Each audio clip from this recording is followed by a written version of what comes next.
Hello, everybody. Welcome to Inside the Booth.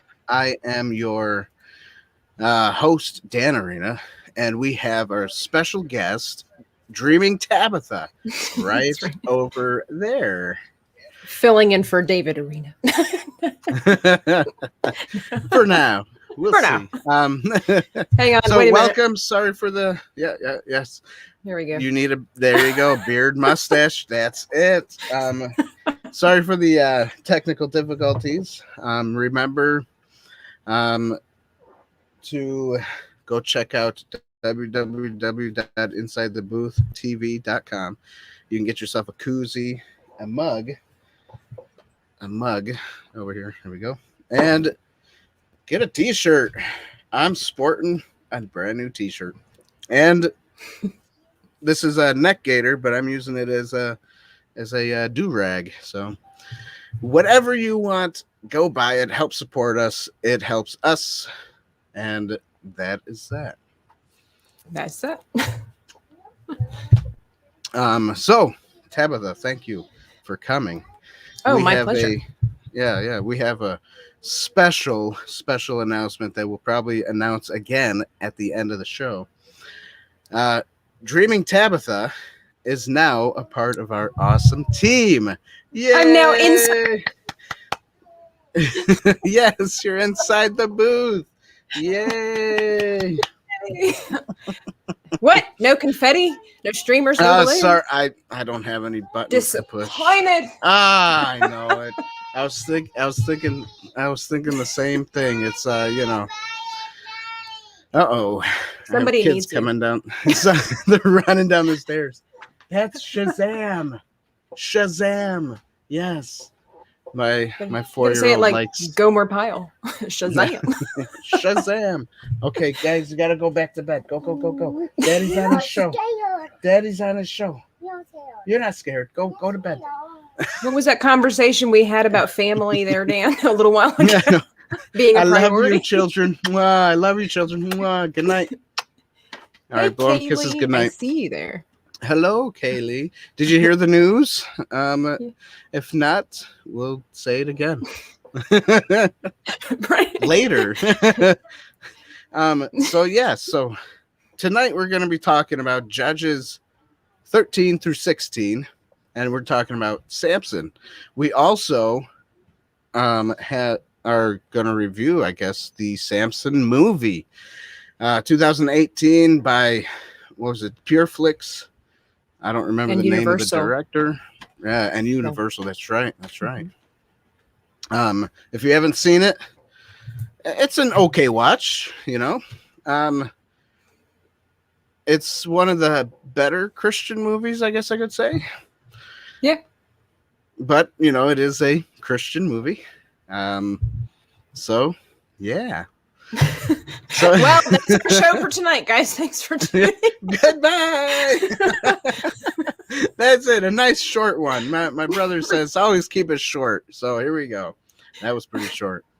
I just want to say that in celebration of June, this being, what is it, manly something, whatever your theme, guys, was.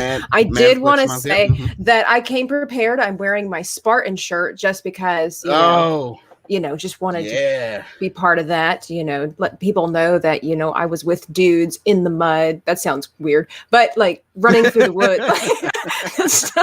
and having campfires. Well, and then in honor of all of that, I made my own little campfire right here to put on my microphone. You can't really see all the details because it got bleached out. Of there. But I just wanted to embrace whatever testosterone I might have in honor of June. Yes, that is the best. I did not draw a campfire. I'm sorry, everybody. Yeah, you're not half the man that I am. Yeah. That's right. I'm not as half the man you are. Right. So hello, TD. Hello, Kaylee. And who else is that? Master of the TDS. Oh, Master of the TDS, yeah. What's TDS stand for? Sorry, I'm not good with all those abbreviations. The dinosaur story. I don't know. Yes. That would be like Jurassic Park. And then, all over again. Then there's Uncle Mike. Hello, Uncle Mike. Good job. New Hope Camper, Seth. Hello. His channel's pretty cool. If you like, obviously, Star Wars and camping, hey, you know that campfire thing? He's got a 1977 camper that he restored and made into like a Star Wars themed camper, which is pretty cool. Oh, that's right. I remember seeing on Twitter the Master of the TDS said total defense shotgun. I remember going on his Twitter nice. and reading about that. I forgot. There's such a big circle that I've got to follow these days. I can't keep up. Yeah. I mean, the community is cool. The Star Wars community is pretty cool. I know this is way off a subject right now. I know. We're really just filling in time, hoping that David's gonna jump on in anytime soon. But there's like different sects of the Star Wars communities, you know? Right. It's strange. I mean, it's cool, but it's strange. I would think that everybody's all together in one, but some people like things, some people don't. You know, they get into who you are. Yeah, you know. but it's cool. Some of these guys that I've met, they love Star Wars for what it is. You know, like they get the Greeblies, they build their buildings and stuff like that. And then we got other friends who, you know, don't like the new Star Wars, which, you know, I'm not too fond of the new ones either, but I guess they got cool Greeblies and sets and all that stuff. So that's the positive. On the YouTube channel about that, guys, if you haven't seen it. That's right. Shameless plug. I'm part of the team now. Got to promote. Nice. That is right. So thank you. Thank you. All right. So, hello, Mom is saying hello. What did Master of the TDS say? It's okay. Appreciate that you even saw the post. Oh. Okay. I read. Yes, we do read. Thank you.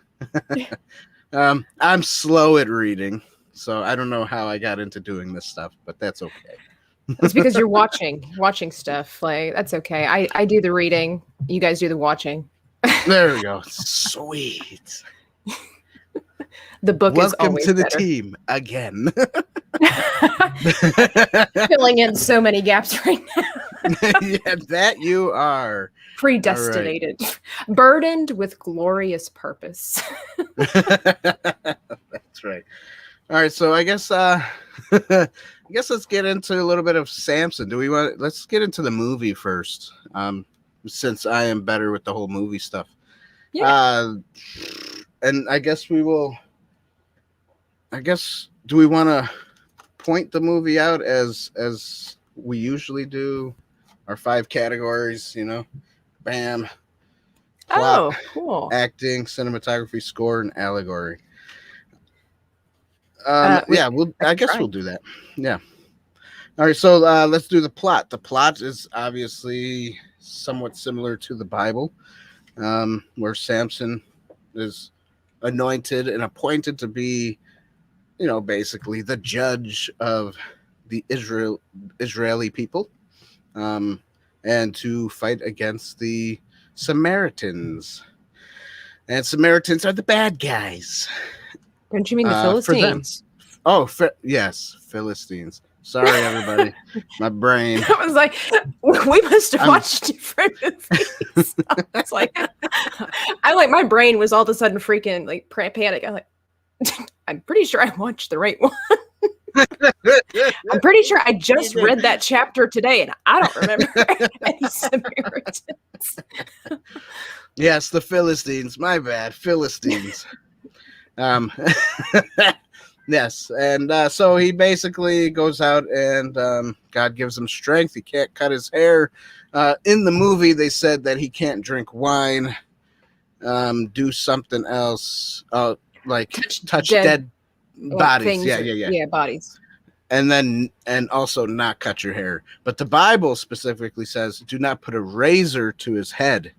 Mm-hmm. So basically, don't shave it bald, which is interesting, right? So you wondered, was his hair really as long as everybody picks it out to be, like in the movie? Or could it have been like a bit shorter, you know? Obviously, it does say he's got 7 locks in the Bible, which means 7 dreadlocks, which is kind of gross. But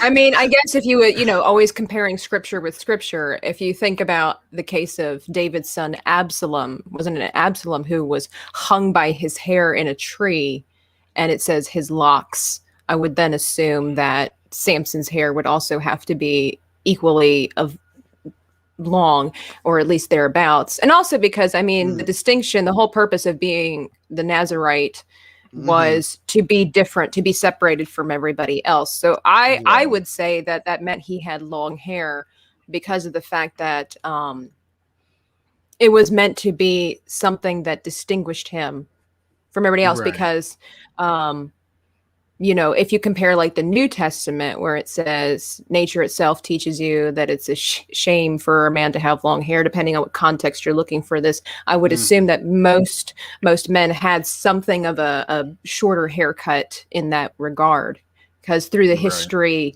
and everything like that, you would look that women tend to be the ones that are promoted or having the longer hair. So, right.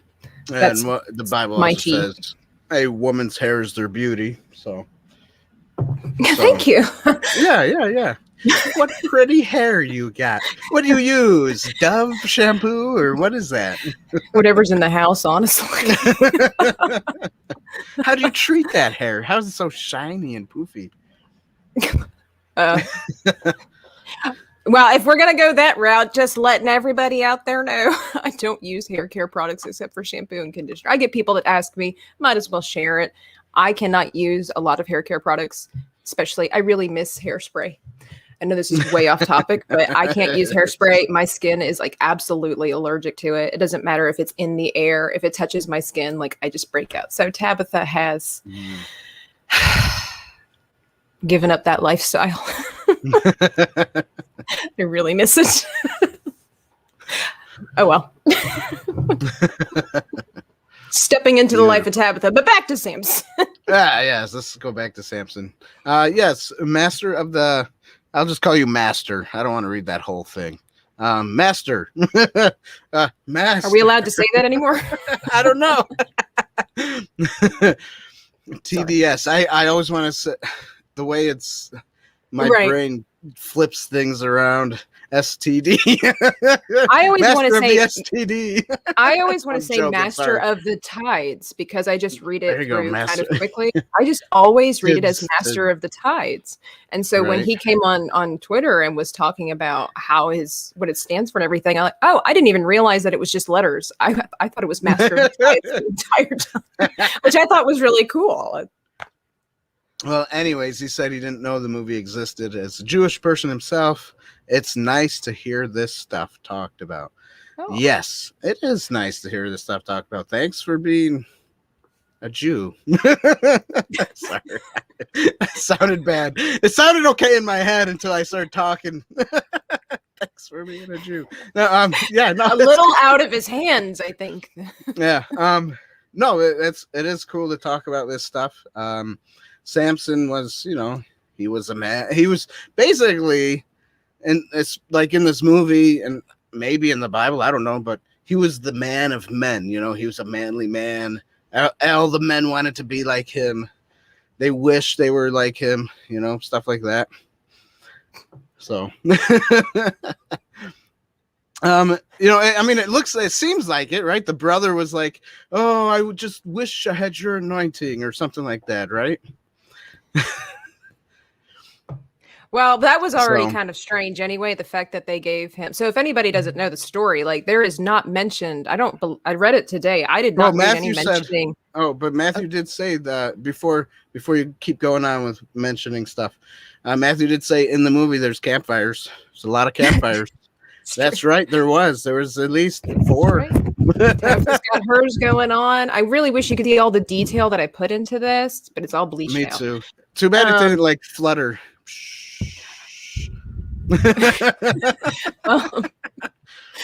But in the Bible itself, it does not mention any siblings that Samson has, No, so the just story mother goes and father. Yeah. that the mother was barren, and an angel of the Lord came to visit with her and told her that she would conceive a child. And so it is not unlikely that she had more children, but like in the case of Hannah in 1 Samuel, she didn't have any children. She was barren, and then eventually she had more children after Samuel. But it could be a case of like Elizabeth from the New Testament, who had no children, had John the Baptist, and then that was it. So I thought it was interesting that they decided to just kind of include a brother for some unknown reason. Yeah. Well, I guess creative liberty. Yeah. They had to make the movie like an hour and 30 something minutes, or an hour and 40 minutes. So they had to do something in there. So this just shows the importance of siblings. Yeah, exactly. And importance of a sibling telling him, you can do this. You go, you be the man that you're supposed to be. Right. We're behind you. That's right. Not that there's other people that was probably there telling him the same thing, but like mom and dad. I guess it had to be a brother, I guess. Why couldn't it have been a sister? Right. Why not a sister? Samson, come on. Be the man. Yes, we all sound like that. Sorry. No, it's okay. I mean, when women make fun of men, let's just be honest. Whenever guys like try to, imitate women, it's always, come on, let's do this, blah, blah, blah. Yeah. But when women do guys, they always make them sound like deep voiced morons. You're like, well, you were doing this. Exactly. I think I may have met one man in my life that actually sounded like the moron that we typically portray people. So it's funny. But yeah, I'm not really sure what the benefit of adding the sibling was. I think honestly in this film, there were quite a few characters in there, and the change of some of the personalities of some of the important characters, where it was like, they just did that clearly for creative liberty and for storyline, not accuracy. Not accuracy. Exactly. Because I don't think Delilah was the king's son's wife, right? I don't think so. Well, there's the king's son. Like, where'd he come from? Yeah, right. Exactly. And then he became the king. He killed his father. No, it was an interesting movie. Yes. I mean, it has good parts. It has some good points and good parts. I think he needs to come. What's that? I read in the comments, do you want me on? It's like, oh yeah, bro, come on, bro. Are you guys so disengaged that he can't even send you a text? He's got to do it in front of a bunch of people. Sorry, I didn't even look at it. We were talking too much, He just wants the attention, the sympathy of the crowd. We were speaking about siblings, That's right. Yes, come on. Anyways, so yeah, I'm not really sure we're like going in an order of any kind. I don't need think some we are. Here. We don't. No, there's no order to this right now. We're sorry about that fly flying around. If anybody saw that, it was a whiz in front of my camera, not yours.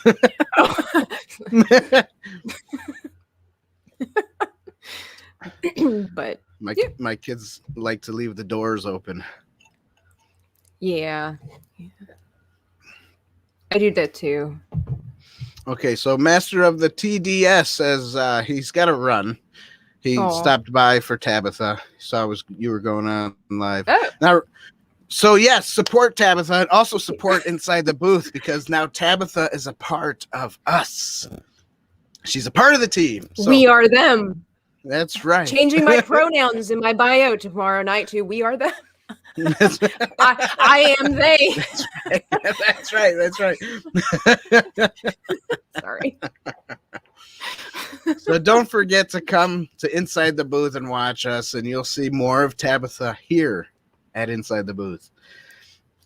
So yes, it's going to be loads and toads of fun. I don't know where these rhyming words come from, but got to try to rhyme something. Hitting your rap stride there. Maybe listen to a little Lecrae. Toby Mac. Yeah, because that's so if cool. Toby Mac can do it, being the same skin color that we are, then I know there's hope for us. That's right. That's right. Nothing is impossible thanks to Toby Mac. Right. That's right. Well, then. Yeah. Thanks, Master. Thanks for subscribing. Yes. We here appreciate it. Since That's we right. know. That's right. That's right. Thanks, Tabitha. She's gonna fill in a lot of the gaps. Oh, my sister-in-law is on here. Oh, Hi, Amber. Nice. Yes. Bring your friends, Tabitha. We need more friends. Hey, I was talking to a lady today at church, and she just was chit-chatting with me. She's like, hey, I caught your video about the Mel Gibson films. And she's like, and I watched the whole thing through. I'm like, thank you. That's cool. That's cool. That's cool. And my friends who are not Star Wars nerds, you know, just to show some support, they really tried to go through the first one that I was on. We were discussing the sequel films, and and I appreciate wholeheartedly that they gave their best attention that they possibly could for as long as they could. They didn't watch the entire thing because they had no idea what we're talking about. But I'm trying to bring the crowd, you know. Sweet. That's awesome. And when I say crowd, I mean like 4 people. Oh, hey, that's all right. 4 people, 2 people, 1 person. That's person. Fine too. Even 1. If we can change the life of 1 person, that's all that matters. Talking about Mel Gibson, Campfire, Star Wars, and Samson. That's right. That's right. Don't worry. Next month we'll get into talking about comedies. So that'll be up your wall or something or other. I don't know how they say it. You mean up my alley? Yes. I was like, what idiom is he going with? Yeah. Well, I mean, I like pretty much all kinds of genres, to be honest. Like, except I'm not really into romance. Like, just for the sake of romance. I don't do that. I just don't.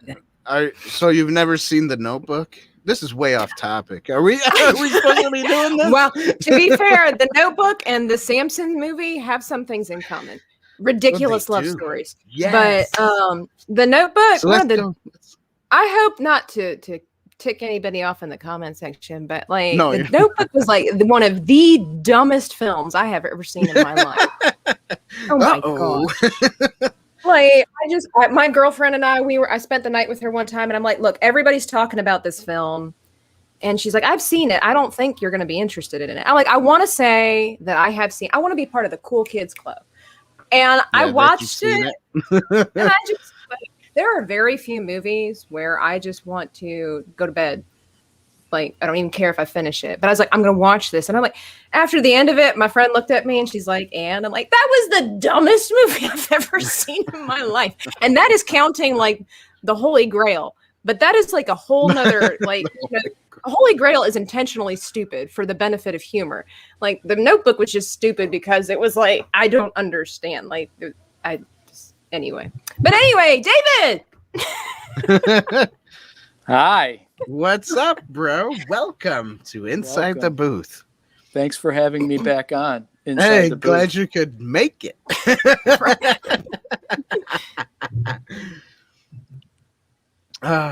So awkward silence.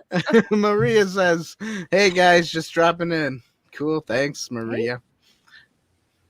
And then Joshua Watts must be related to you. The Holy Grail is a classic. Yes, it is. All right. Oh, yes. So yes, we're partially in the whole Samson thing, bro. We keep going off topic just because it happens. I brought a fire to the game here today, David. Ooh, yeah, look at her campfire. Nice little campfire. Brought some manliness to the yard today. That's good. It's good. I'm mobile tonight, so I'll be moving around. That's okay. You were doing dishes last time, so hey, that's right. Can't expect anything less. That's right. With me, it's always a surprise. That's right. Or is this a surprise or just a disappointment? It could be a disappointment. I don't know. Asking for a friend. Asking for a friend. Yeah, awesome. I've been known to disappoint, so it's all good. People are disappointed if I don't disappoint them, so I try never to do that. That almost got me thinking. There was that pause, and I'm like, I feel like Bilbo Baggins. I know half of you half as well as I should like, and I like less than half of you half as well as you deserve. Wow, the fact that you remember that line is insane. That is a good one. Speaking of Lord of the Rings, I just now got a hold. I just now started watching. Who is it? Merry and Pippin, Billy Boyd, and Dom, whatever his name is. They have they got a new podcast. Yeah, so I guess this is a this is like a little shout out to them, I guess. What's it called? The Friendship Onion. It's pretty cool. I like it. Yeah. Anybody see it? Go watch it. It's fun to see those guys eating together. Second breakfasts and everything. Friendship Onion. That's what they're called. Yeah. Peel the layers. So anyway, Samson. Let's go. We talked about the movie a little your bit. Lead. All right. So we talked a little bit about the plot. We were talking a little bit about the plot. Did you even talk about the scriptures? We're at the same time. Yes, we're kind of going back and forth with it. I mean, I got some notes, but okay. Well, you wanna throw in some of your notes? You'd like. I don't know. Tabitha just showed us her notes. I might have more than me. I think you guys should just always assume that I will have notes. Yes. It looked a lot more than mine, but that's okay. I like to write. My notes are up here. Yikes. That's a scary thought. That's why I'm like, let me think. And then you hear a lot of cricket chirpings. And that's honestly, that's my text tone for you, by the way. Sweet. My brain. You got my brain as your tone. Tweet, tweet, tweet. Chirp, chirp, chirp. All right, anyways. Crickets. I got crickets. Yeah, cricket chirping. Chirp, chirp, you chirp. sound like a bird. Right. That's what I was thinking. I don't know how they sound. I can't do it. The crickets are going chirp, chirp, chirp. Exactly. Anyways, for the nine people still watching, thanks for staying. That's funny stuff. Wait. Did you already make the big announcement, or is that? I did it once. Okay. So we're gonna do it again at the end. So for the people who came in late, you got to stay to the end to hear the big announcement. To the end. Right. To the end. That's that right. We will never reach. For 3 hours. 3 hours later. Yeah, we're just laughing. People think we're drunk. An eternity later. High on tea. And this is supposed to be soothing. Nice. Amber says that she also snorts a lot when she laughs. I don't snort when I laugh, but when I do, did. It just happens. It just will be random out of nowhere. And then it's like. So anyway. I guess we can make you laugh pretty hard then if we made you snort. That's right. Even when I laugh really hard and I've got tears streaming out of my eyes, I don't typically snort. It just kind of happens. I don't know. Sweet. Anyway. So where'd you leave off on Samson so I could jump in? We were just talking about. Yeah, go for it. We were talking about the additional characters and the characteristics of characters that are not in the Bible. Oh yeah, they do that a lot. Yeah, a lot of movies do that because they got to fill it in because this story about Samson is only 3 chapters long, so you can't make an hour, 2-hour movie on 3 chapters. So. Well, I think with some creativity you could. For crying out loud, Ryan Reynolds was buried inside of a box in that one film in the dark, and I watched it from beginning to end. Was enamored by it. So I mean, surely you can make an hour-and-a-half film with 3 chapters.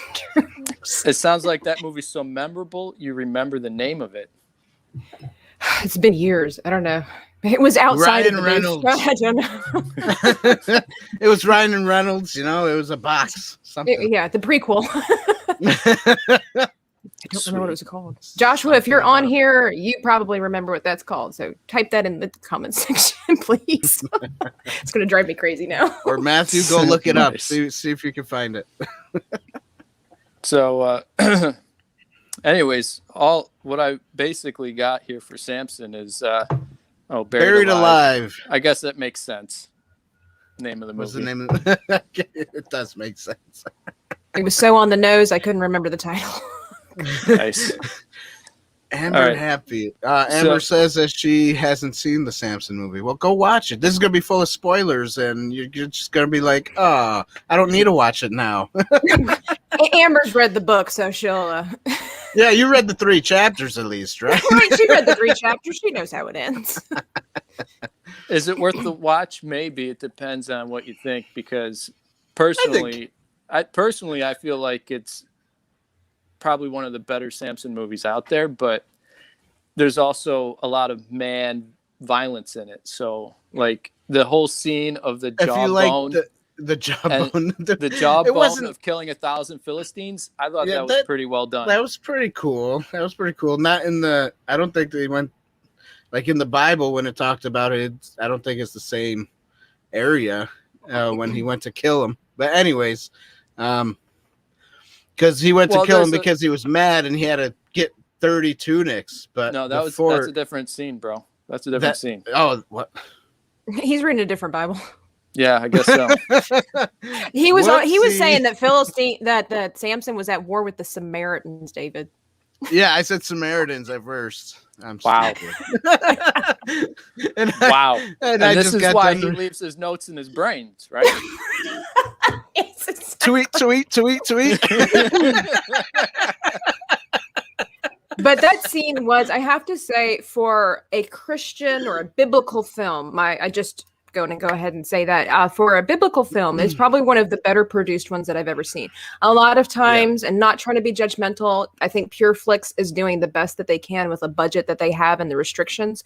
But I think because this movie was also in tangent with working with Universal Studios, that you could tell that it was a much better quality. Even the CGI of the cities and the war scenes and stuff like that, it was a better quality, and that was back in 2018. And like I said, I think the cinematography was done pretty well. There were a couple of scenes, like the camera shots, where I can't point one out specifically. It was more instinctual, just something that I noticed, where it's like, but actually some of them were really well. And I have to say, probably the best scene out of that entire film was definitely when he took on the 1,000 Philistines. They did that really well, except for the fact when they had to just, this is just me being me, but they had to just needlessly have him have this Conan the Barbarian moment where he just totally ripped off his shirt.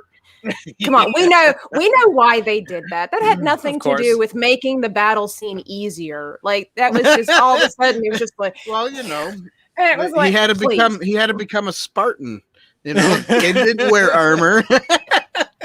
it was just that scene. I don't know. When I see stuff like that, it just annoys me like crazy. For whatever reason, like I get it as far as like the storytelling and the ladies and whatever like that, minus this one that, it just, but I mean, it could have even been Russell Crowe and I would have been like, really? But, it just because it's a needless scene. That's the only thing. Like it's in the, whatever. But anyway, that scene was done really well. The way that the people actually, and this sounds really gross out of context, but the way that the dead bodies would fall on top of each other and build that wall kind of around him. Almost like a mountain, yeah. It was a really intense scene that I think that they did really well. Yeah, definitely. The director of photography for that scene, Gabriel, I'm going to butcher his last name, but anyways, he works with Pureflix, and he actually commented on my review. He did about my review of the movie, and which was really cool. So I went to his YouTube channel.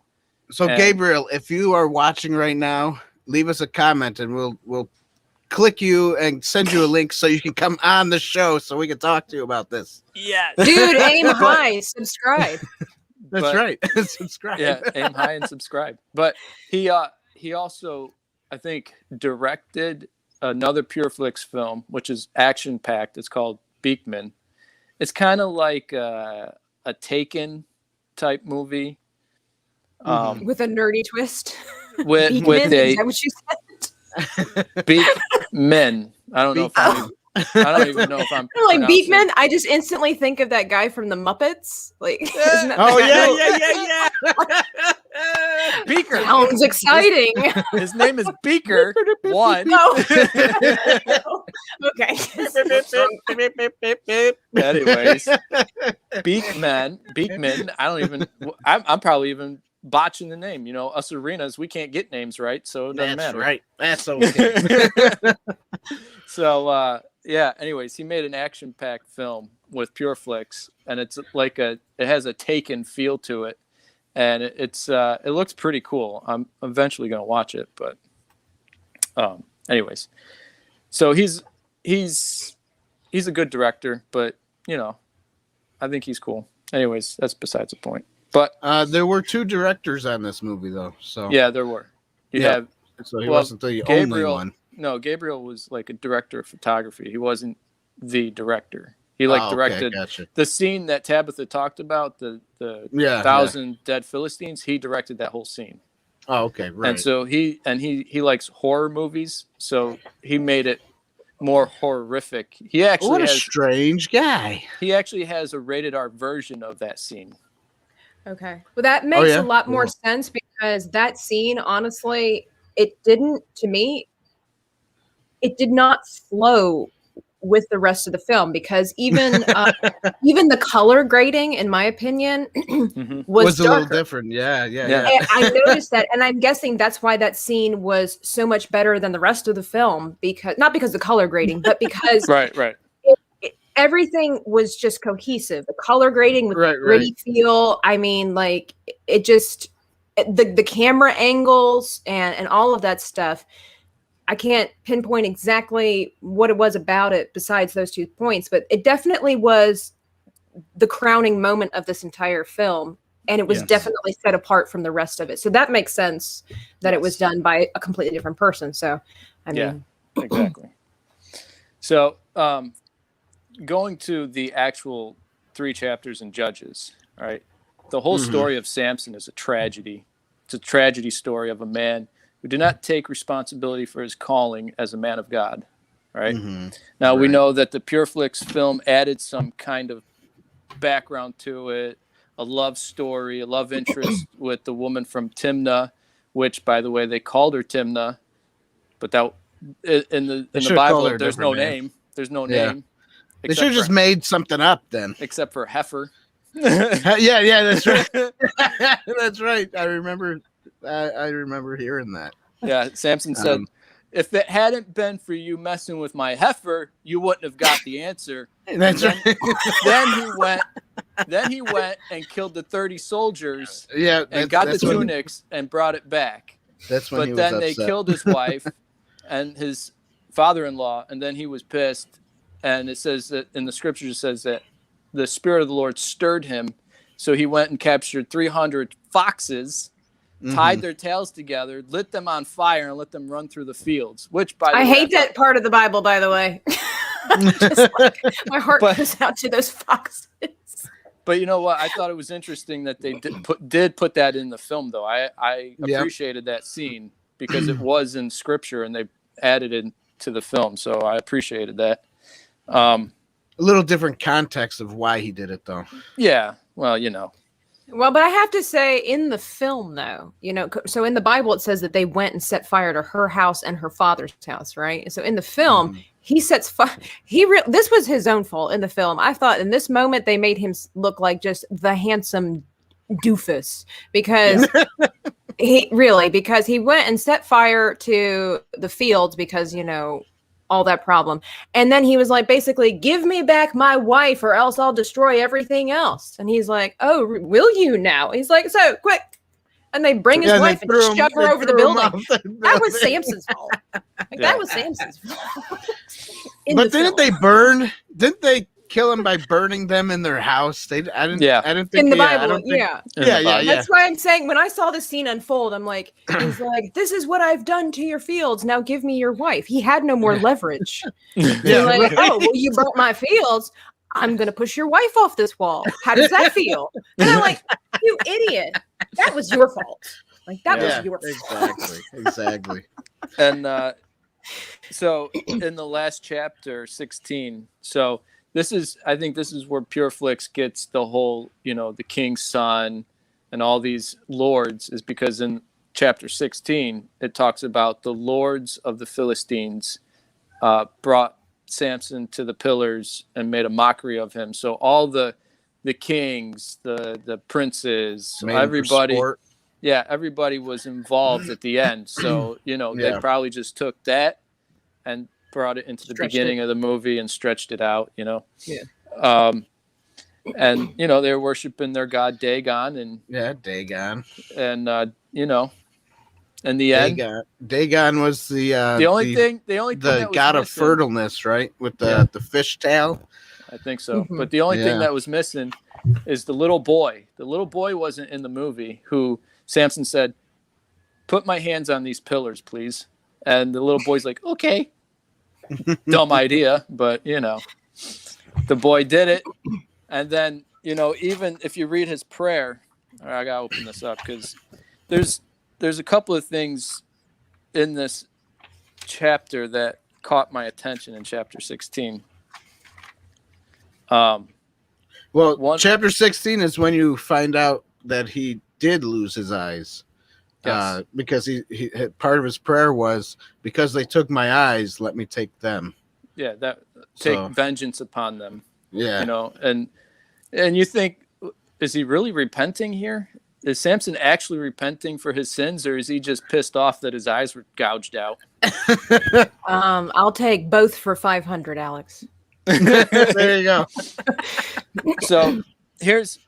So chapter 16, verse 20 says, she said, the Philistines are upon you, Delilah, you know, said that, Samson.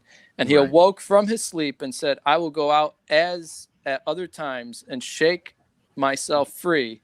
But he did not know that the Lord had departed from him. Right. That is a scary place. That's a scary place to be. How did he not know that his head was shaved bald? Is my question. Did she put some kind of hat on him afterwards? No. Well, she just woke him up out of a deep sleep and said, "Hey, you're about to die. Wake up." I don't think it was his first thing on his mind. Because you know, he thought, I could trust this harlot. I can trust this person. When you got huge 7 locks of hair all the way down to your feet, it's got to be pretty heavy, right? So when he gets up and he's like, we don't know how really thick his hair was. What if he just had what if he was like Gollum? You know, he just had about 5 3 little 7 little, and he never really long. But and that's why he didn't know. either case, it's a scary place to be where you think God is with you. Right. Mm-hmm. But because you've been living in sin and you've turned your back on the Lord and you've done everything that God has called you to do, but you've done the exact opposite, and you still think God is with you. And when you finally wake up and realize, oh, I'm alone. Yeah. That's not a cool place to be. That's not cool. No, it's not. So, within these 3 chapters, there had to be lots of time that took place before everything happened the way it did. Right. Because even in the movie, it looks like, 3 days go by. Oh, he's got his hair cut now. Well, after his wife died, it was like 10 years span is what they said in the film. Right. In the film, right. And it says in the Bible that he judged Israel for 20 years. Mm-hmm. So. Gotcha. He was a judge for 20 years. So, but then what about the Delilah situation? How long was that? How long was that relationship? It doesn't say. So no, and there's got to be. Yeah, it must have been too long for him to become blind of the sin he was in. Well, if you start off in the beginning of the chapter of 16, right? It says, hold on. Now Samson went to Gaza and saw a harlot there and went into her. When it was told to the Gazites, saying, Samson has come here, they surrounded the place and they lay in wait for him all night at the gate of the city. So he was still messing around. He was still doing things he wasn't supposed to be doing. Right. He was in my personal opinion, Samson, like any other man in the United States of America, had an addiction to sexual things. And he just kept going back.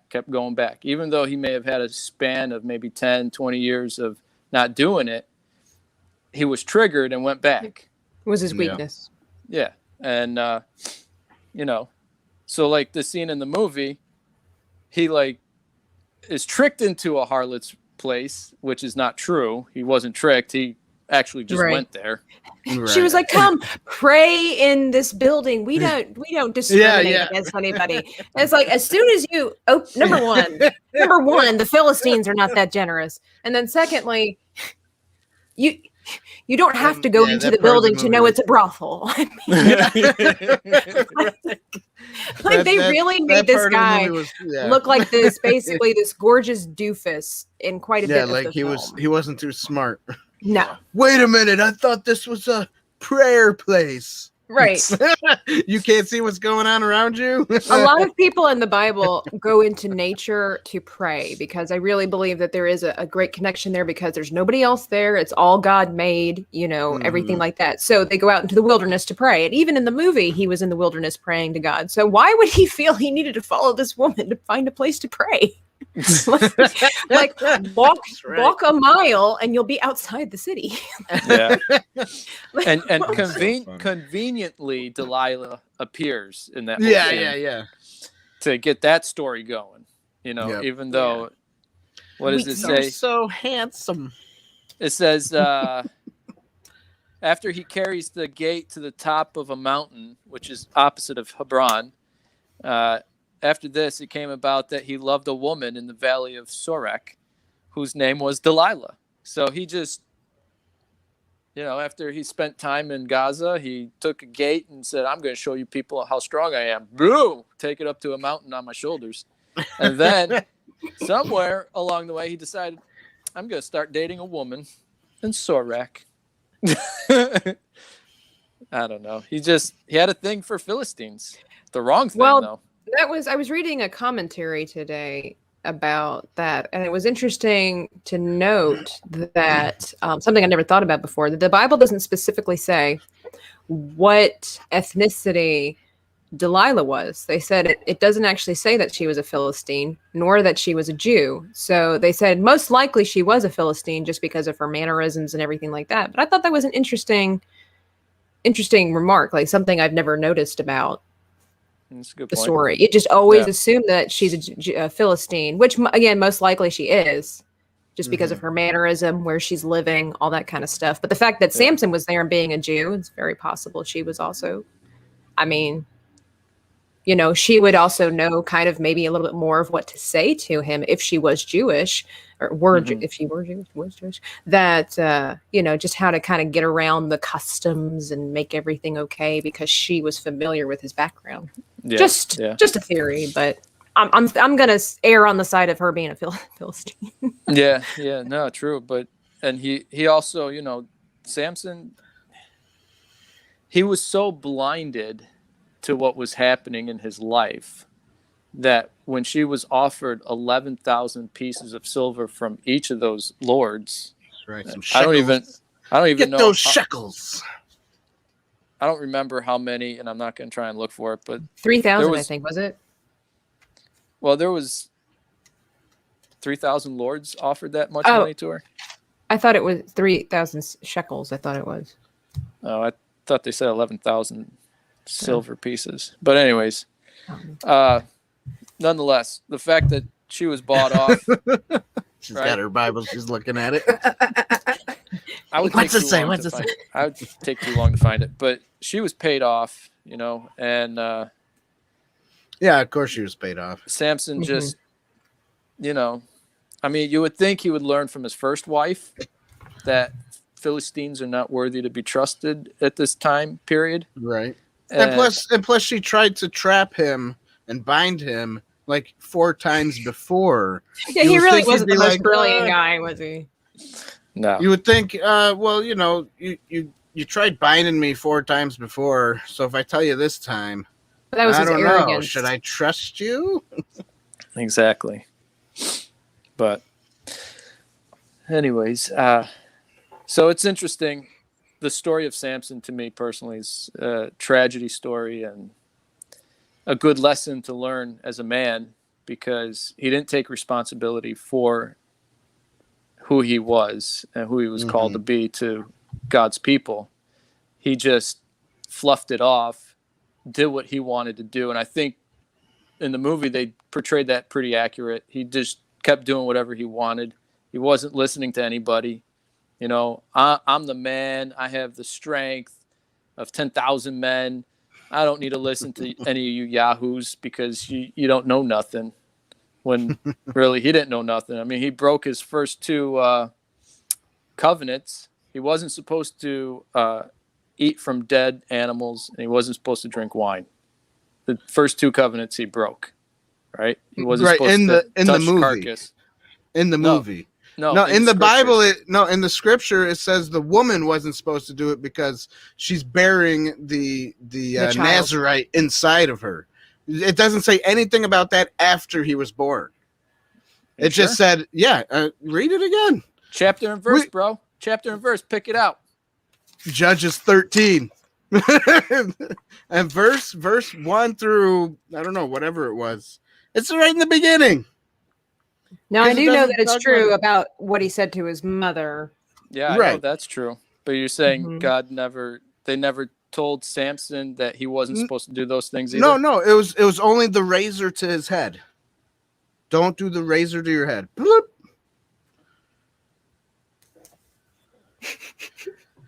We need to be better prepared, guys.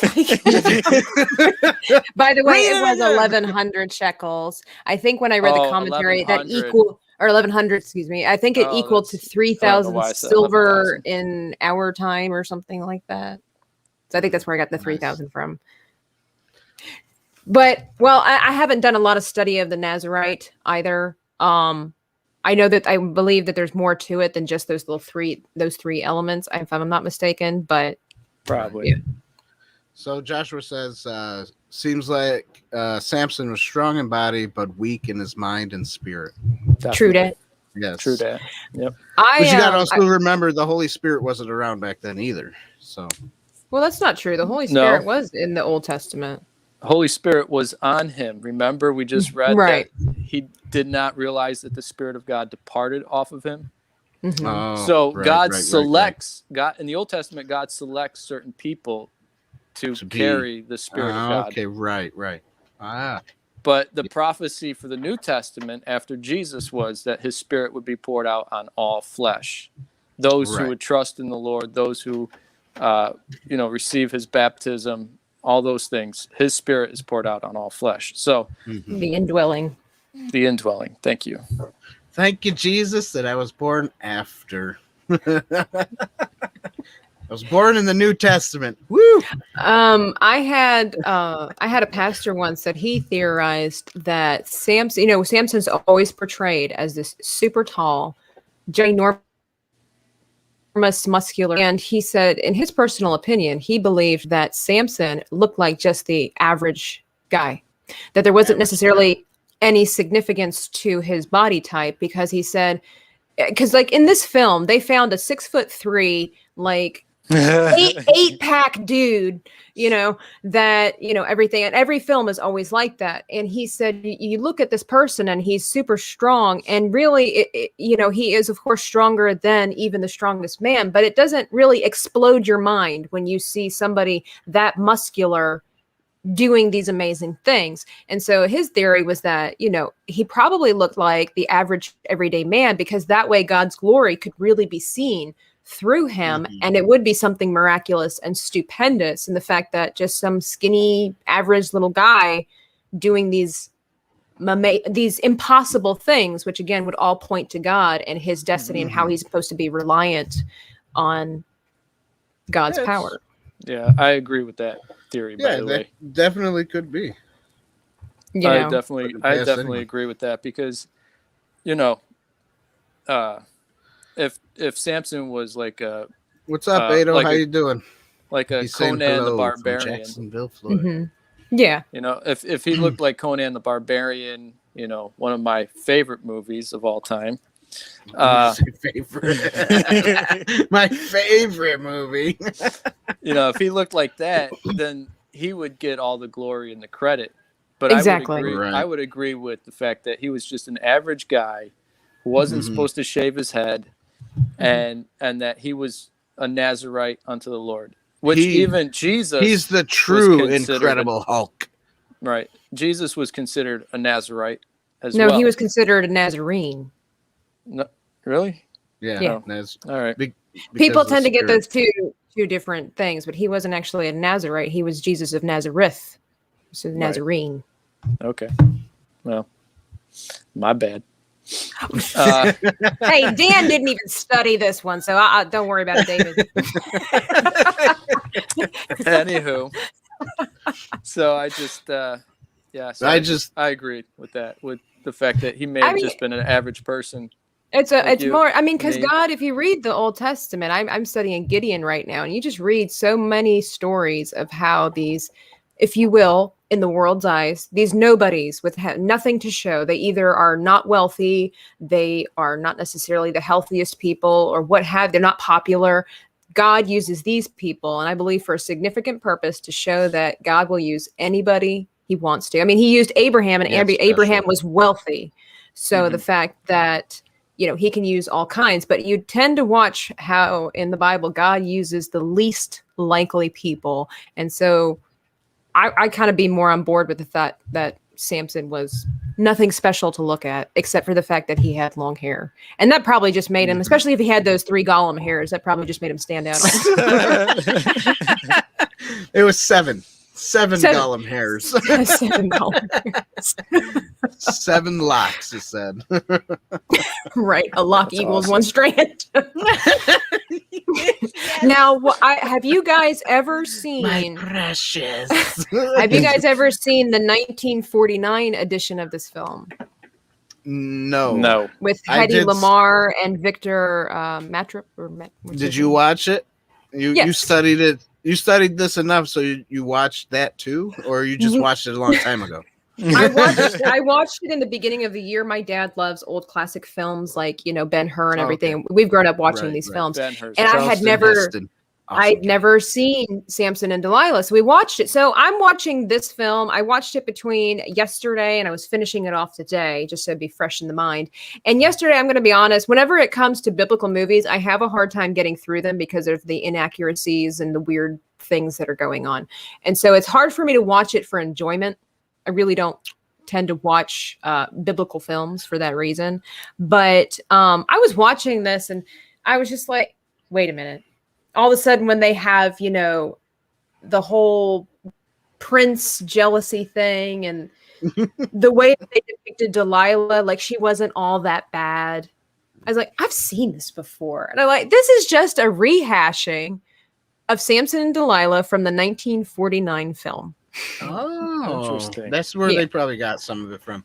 You know, no, that's where they got all of it from. Okay, well, have you seen, I forget the name of the cartoon, but back in the 90s, they had these Christian cartoons that did like the Bible stuff or whatever. You're talking about Hanna-Barbera? Superbook? Maybe. No, not Superbook. Oh, okay. Hanna-Barbera. It's sorry. Is that what it is? The greatest stories or greatest adventures. Right, stories. and those three people fall inside a wormhole and go into the past or something. Yeah. Okay, so it's funny because they did together. It. Yes, we did. What was funny was pointing this way. I don't know. What was funny was that the cartoon, I think, was more accurate than this movie was. No doubt. It was back in the 90s. They weren't trying to please people with OSS and all that stuff. That's right. Let me just rip off my shirt for no apparent reason. Yes. So, he's like, yes. He was a handsome guy. I don't think so, but that's just me. Like, yes, you're absolutely right. He wasn't that great looking. Well, it's one of those things when his shirt was off, he turned into like this awesome looking guy. After, you know. Well, I mean, that might be your preference, Dan. I'm joking. It's a joke. I don't know. When I watch films and the men are just like overly attractive, and really it's just they're attractive because of their body type. It's just like, it's just another handsome guy. Oh, well. Yeah. All right. I'm gonna bring us back to the scriptures, okay, where we argued about the Nazarite thing. So this takes care of Samson's covenants, bro. You ready? Uh-huh. So this is the angel of the Lord talking. But he said to me, behold, you shall conceive and give birth to a son, and now you shall not drink wine or strong drink, nor eat any unclean thing, for the boy shall be a Nazarite to God from the womb to the day of his death. So he also had those covenants. It wasn't, hey, bye. Hey, Tabitha, you disappeared. Come back, Tabitha. We need you. So she'll be back. He also had those covenants. It wasn't just his mother. Here she is. Yes, I got you. So, all right. Just saying. Yeah, I just didn't want to hear it. Is it working? I just didn't want to hear. I'm guessing you're going to say you didn't want to hear what David had to say.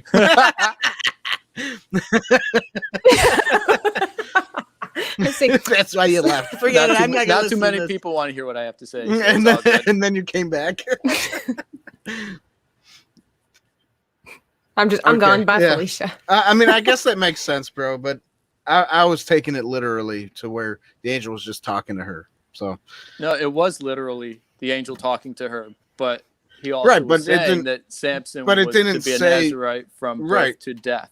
Right, so that means those covenants extend to him. It wasn't just to her. Okay, I got you. All right. Yeah. Judges 13. Now she's gonna read it. I'm just saying, you can pick it up at your local Christian bookstore. Nice. You can.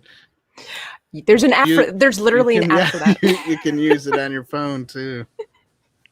I use the audio version. I'm not good at reading.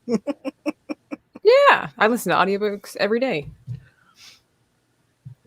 So, good audiobook is Christopher Hopper's Ruins of the Galaxy. Nice little plug there. There you go, Chris. Chris, I don't know, you're not watching, but hey, Chris, go get that book. He's got some good good Galaxy. Books. Yeah, he does. That's right. It's like better. Well, not better, but it's like a Star Wars thingy coming up. It could be better than Star Wars, where Star Wars is going. Yeah, that is true. That's why I tell people to go read it and go be interested in those books. So, anyways, does anybody else? Do you guys have anything else you want to say about Samson? I mean, I think we just totally destroyed Samson in the movie, and yeah, that was good. So, how was the music in the movie? I mean, we pretty much tackled everything except for the music. I was surprised that it was a pretty well done score. It wasn't like anything that I will remember 3 months from now. But I have to say that it worked. It's really sad, but like I noticed it. I like it when I'm watching a film and the music and you don't notice it as Well, like what I mean is like it helps the scene. Like I noticed it. Whereas, like, we had kind of mentioned this when we talked about the sequel films of Star Wars, that it was really sad that they had John Williams, and I didn't even notice the music. And it was just kind of lost in such a great film. So, surprisingly, with this kind of film, I did. I noted there were certain scenes, mainly, I really think, I can't remember exactly, but I want to say it was when it was leading up, which this might make sense. He had so much to work with, that intense scene where he was going to use the jawbone of the ass to kill all the Philistines. I'm thinking that's when the music started to intensify, which totally makes sense. And that's like when I noticed it. I'm like, oh, this film has good music. And then I don't remember anything else, but it was just in that moment, like, as far as the music's concerned, it's just like, so this has good music. Agreed. So I like how the movie ends, because the brother narrates at the end, you know, they talk about how they brought Samson back, buried him, and then he says, and we were waiting for the next judge or the next person to come and save us from the Philistines. That was for sure a 300 moment at the end there. Well, this little speech and everyone going, whoa, whoa, yeah, whoa. No, but I'm talking about the last scene where he's narrating and he says, and 400 years later or something? 300. 300 years? Okay. I want to say it was 300. A young boy. Named David, right. Named David comes and takes out a giant. Yeah. And I'm like, oh man, that's so cool. You could make another movie from this. You could do like a sequel. See, that's so funny. Well, I didn't like that scene. The giant really didn't look like a giant to me. Well, it's not so much. It was another moment for Hollywood to glorify something that was actually a shame to Israel, because Samuel tells Israel that in them asking for a king, and so David is basically like, you know, if you will, not the offspring, literally, proverbially, the offspring of a sinful act as far as Saul was concerned. You know, like Saul was supposed to be the one the Israelites thought was going to save them. And they glorified that moment when really, you know, God wanted them to look to him. It was a shame that to the nation of Israel that they wanted to be like everybody else and have a king and not have God lead them in the way. So that was just me. Again, it's hard for me to watch biblical films because I'm like, well, that's wrong. They're glorifying the sin of the nation of Israel. But okay, nice ending. Well,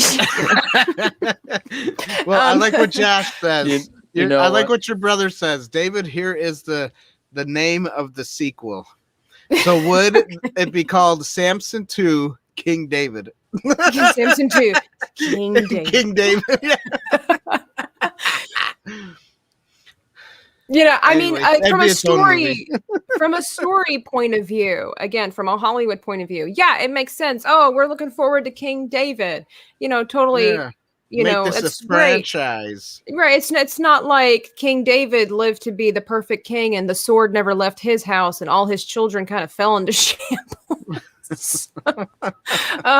But you know, that's neither here nor there. So I think that's the whole point of all of the stories in the Bible, that nobody's perfect. Mm-hmm.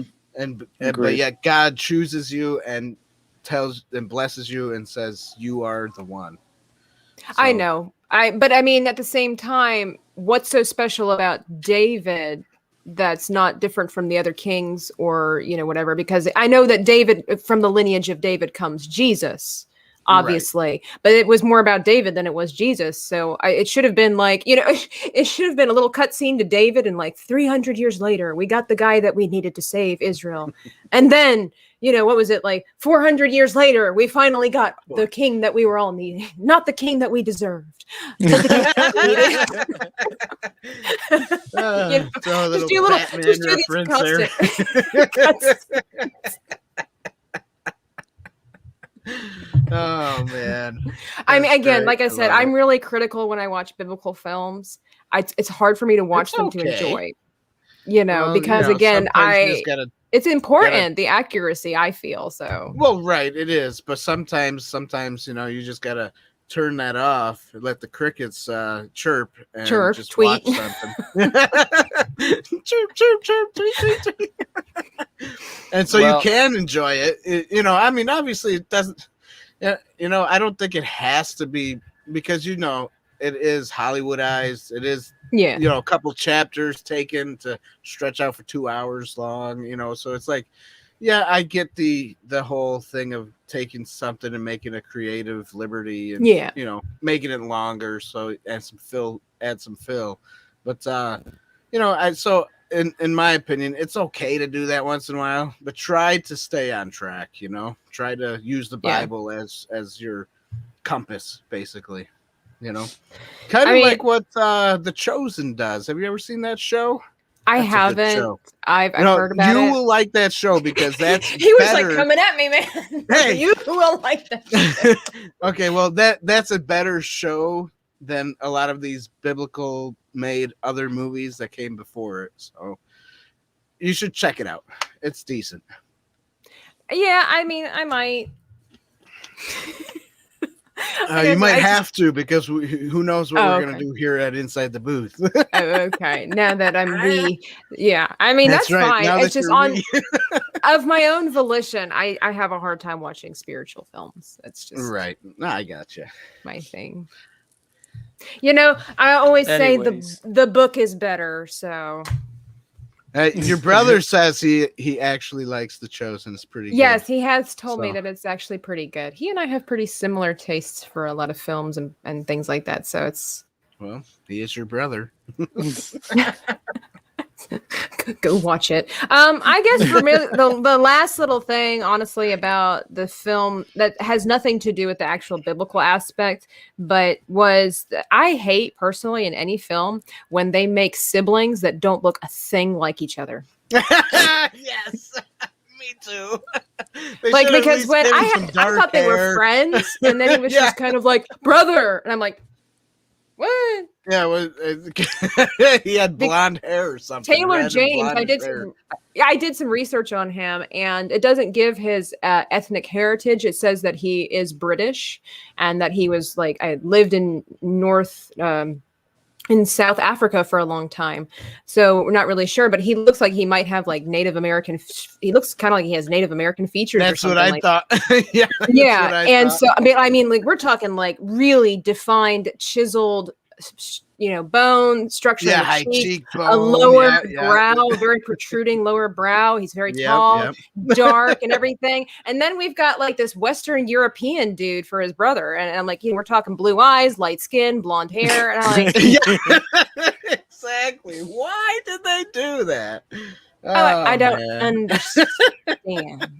I don't understand. They should have at least given him a dark wig or something, so he looked like he had dark hair. Oh, that was the thing too. When it came to that one scene where all the men are sitting around and they all have beards because it's been 10 years, and literally you can tell the prop master had the exact same beard for everybody. They were all straight and they all had a perfect cut line. And I understand props are expensive and everything like that. That was they literally all have. Why couldn't they just grow it?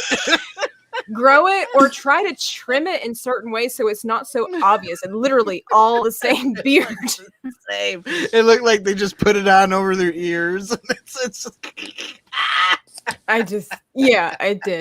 That irritates me so badly. You spent all this money for everything else that looks really fantastic. Again, the cinematography, the costumes, a lot of that really spot on. But then we're like, the beards, they're not going to keep you for that long. We got to cut the budget somewhere. That's funny. Just irritates me. I mean, they could have even done what they did for Lord of the Rings. Get the tacky stuff on the face and just take each hair and like kind of to make it look like it was their own. Yeah, exactly. That would have been cheaper, I think, than just like this weird. It's obviously fake beard. Yeah. It's like what is it? It's like Pam from The Office. They're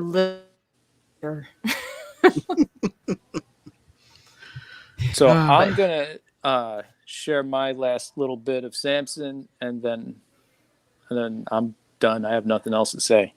But personally, for me personally, I can relate to the story of Samson. I can relate to the story of King David, and I personally, there was some corny things about the movie. But when Samson was in the prison, the way the film portrayed it, even though it's not accurate to what he did, because in the Bible, he was on a mill, pushing a mill until his hair grew back, but whatever. But in the film, his point of repentance was key. Like just realizing how selfish he was, how self-centered he was, and how his sin brought destruction more than deliverance. And so when the time came for him to die at the pillars,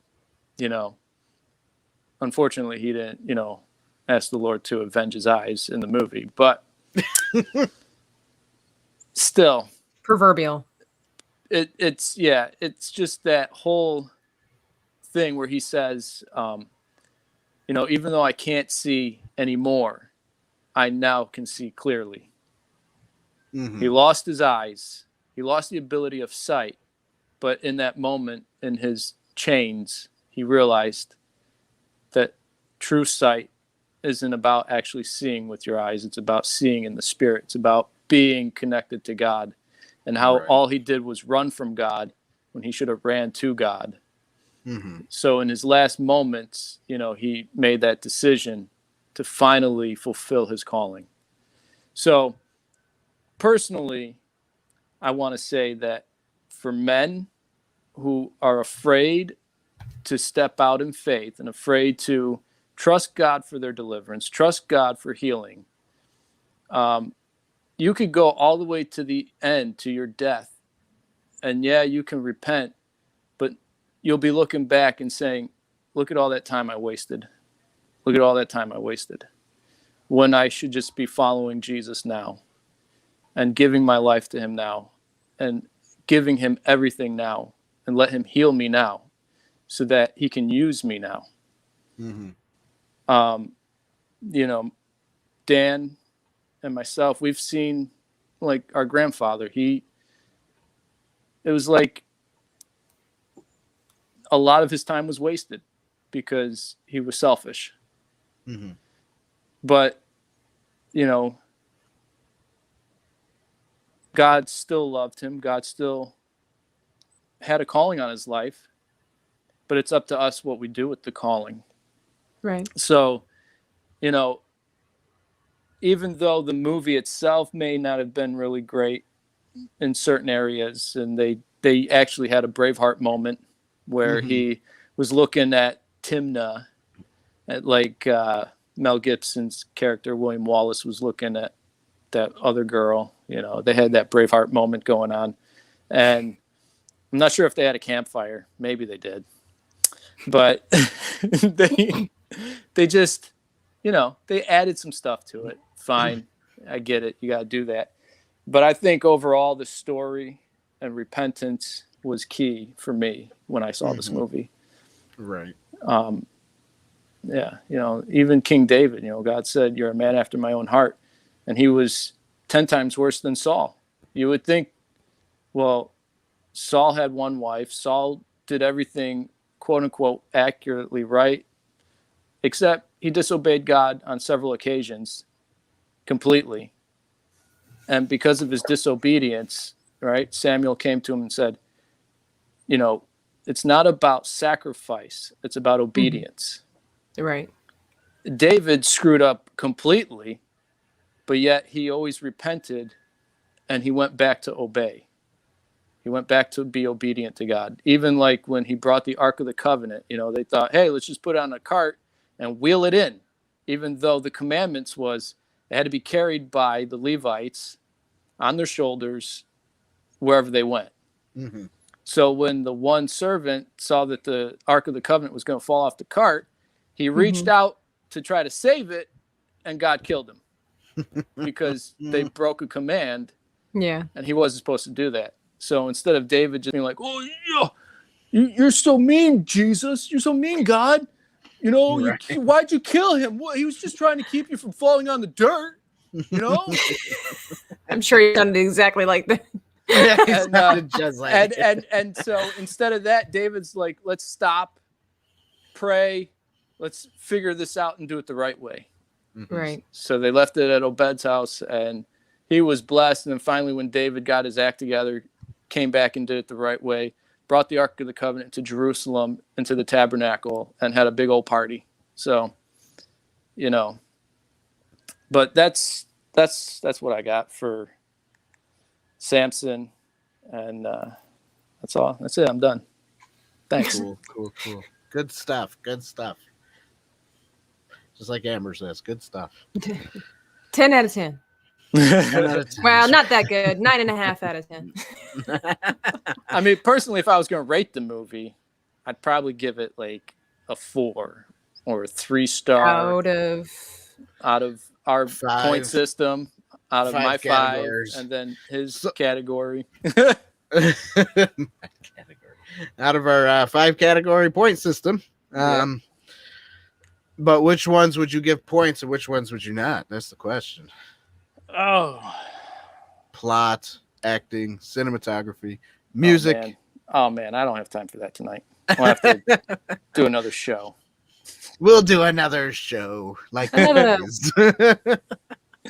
I'll pre-record myself. There you Send go. it out again. Do a pre-recording. That's right. That's fun. Cool. I'll have a better background, maybe. I like your curtains. Is that yes. What curtains? They're blinds. Oh, the blinds. That's the best.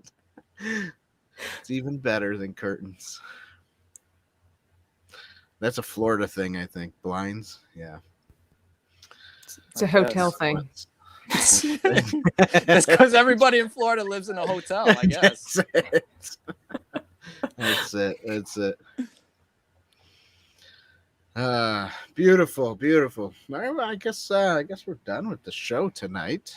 Yeah, I just recommend that if you've never seen the 1949 edition, that you watch it, and you'll just see that there are some differences, but I think what they really did was just try to make a remake of that film. That's interesting. That is too bad. But I mean, it had something different. Yay. Well, the only thing, I won't say the only thing. One of the biggest things is, of course, again, 1949, cinema was very different back then. And so, female and male portrayals were very different back then. So, you've got all the women just like, so that's a big thing in the film. But Hedy Lamarr does a fantastic job. She basically is like the Anne, I don't know how to pronounce her last name. Is it Boleyn? Henry VIII's one of his wives. She basically plays that kind of a character, play the distressed damsel, to be sneaky, to be underhanded. Like, she does a fantastic job being Delilah. Sweet. Mm-hmm. Classics. Love classics. Cheeseburger. That's an SNL classic. So yeah. I guess that's it. Thanks everybody for watching. Yeah. I mean, Tabitha, you don't got anything else to say, right? Or do you? No, I don't think so. Did you get through all your notes? Probably not. We got distracted a lot. Pretty much all of the important things. Yeah. Sweet. That's good. Important things are good. That's right. So everybody watching, I'm sporting our awesome merch. go check it out. www.insidetheboothtv.com/shop. Buy yourself something. We got other somethings. Some merch. That's right. Buy our merch. That's right. That's right. Our merch. Tabitha, I'm gonna have to send you at least a couple of somethings too. Because I am they now. That's right. We right. are legion, for we are many now. Nice. Well, you said you were going to announce it at the end of the show too. So I was like, well, yeah. Okay, wait. So I thought you were going to do it, bro. Okay. So you want me to announce the wonderful announcements? Go ahead, bro. Do you want me to close too? It doesn't matter. Sure. I don't care. Yes. Anyways. Yes. Tabitha's like, yes, just do it. Just do it. Okay. The awesome announcement is that Tabitha is on the Inside the Booth team. She will be on our live shows more frequently, helping us Nimrods how to do shows. That's right. You guys know how to use a bow and arrow? She's covering up some gaps. No. Anyways, we're joke for anybody who doesn't know. Yes, exactly. No, we're just greatly appreciate her being on the team, and excited about what God's going to do. Thank you for giving me this opportunity. Inside the booth. Oh, you're welcome. Actually, yes, you're welcome. And God is so good. And so, anyways, like Dan said, check out our website. Check out our other social media sites. Just type in Inside the Booth or Inside the Booth TV. We're on YouTube, obviously. We're also on Rumble. Just come check us out wherever we are. You'll find us there. I'm pretty sure of it. I will always find you. Cara Dune did amazing. She did. I'm not sure what that has to do with tonight's show, but she was fantastic. Let's talk about Cara Dune. Hey. maybe Ado thinks you look like her. Oh, there you go. Well, that would be the compliment of the year, wouldn't it? There you go. You would just have to do your hair like her. I don't know how you do the hair, but you just braid it and curl it. It's all good. You just braid it and curl it. You don't need like a team or anything. You don't need a team to help you. You said you are Cara Dune. Yes, we love Gina Carano. At least I do. Straight heterosexual way there. It's pretty sad that you had to add that in there. Right, exactly. It's sad, but I feel like it's, you just got to cover all your bases. Oh, boy. Well, this ain't Twitter, so you're okay. Oh, right. Okay. I take it all back then. That makes it sound better. Dave, you should watch the beginning of the show. I made a comment, and I was like, hang on, let me clarify.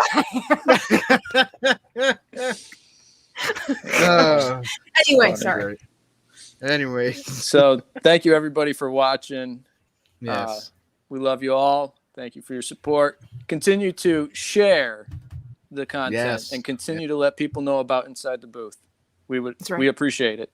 So and continue to watch some of our old stuff. It's good, too. All of our stuff's good. And watch Tabitha's stuff on her channel as well. Yes. And just watch. Because she's here doesn't mean she's not going to do her stuff there. Yeah, she's still going to do her own thing. But Dreaming Tabitha. I just recently got over 100 subscribers, a little over 100 subscribers, hoping to do a new video this weekend to celebrate that. So thank you. Sweet. Good job. Good job. I know. I hope some of our 300 will go over there and subscribe to yours. That's right. Yeah. Hey, So I do it for the likes. Nice. Obviously. That's what the cool kids be saying. That's what the cool kids say, right? Cool. All right. So, anyways, I mean, you guys can stay on the chat, but I got to go. So, I see you, bro. I think we're done anyways here too, right, Tabitha? You're done talking and stuff. I'm done. I mean, I don't think we need to hang out and say hello to everybody. I mean, we already said hello to everybody. We already said hello. All right. That's right. We're just prolonging the inevitable. That's all. That's right. This is like when you say goodbye and then someone says goodbye and then you say goodbye again. And then you hang up. No, you hang up. No, we need a Rachel Green moment here. Somebody take the phone and press call in. You mean like this? Bye, everybody.